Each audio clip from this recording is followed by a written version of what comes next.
I don't even think it's even close to anything right now. So, like I said, I had one conversation with him. That's where we're at. I mean, as soon as me, Mike, and Chris haven't spoken since last night because I was worried. I'm dealing with this right now. So, when I know more, which hopefully in the next few days I'll have a better idea what's going on, and I'll let you guys know.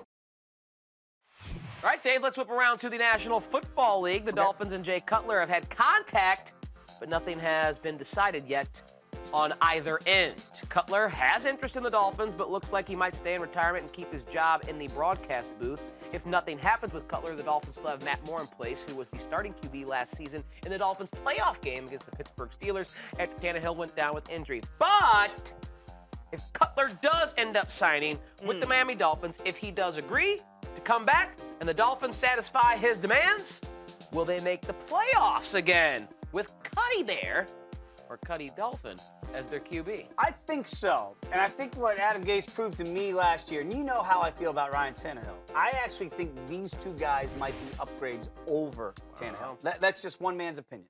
And Gase inherited Ryan Tannehill. That was not his guy, right? So Matt Moore has proven himself as a really solid backup in this league, the type of guy that you want in crunch time to come in, where the other guys in that locker room feel like, all right, cool, we still have a really good shot to win. I think Cutler still has that theater of the unknown. They just don't know what the ceiling still is with Jay Cutler. We all know how talented, raw talent Jay Cutler has possessed from his Vanderbilt days to his Bronco days to his Bears days, and you see flashes where he can just thread it in there. He's got the big arm. He can make every throw there really is in the NFL to make. I'm not sure Matt Moore has that skill set.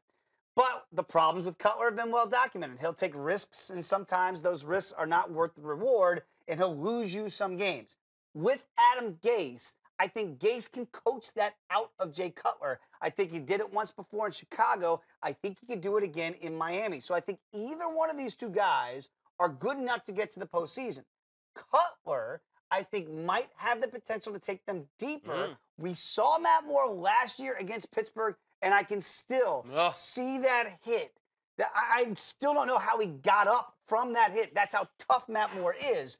But I don't think this guy, where he is in his career, is good enough to beat the Pittsburghs, the New Englands, maybe even a Denver Bronco defense or the Oakland Raiders. I don't think they're better with Matt Moore, but I think Cutler might be the X factor to get over the hump against some of those other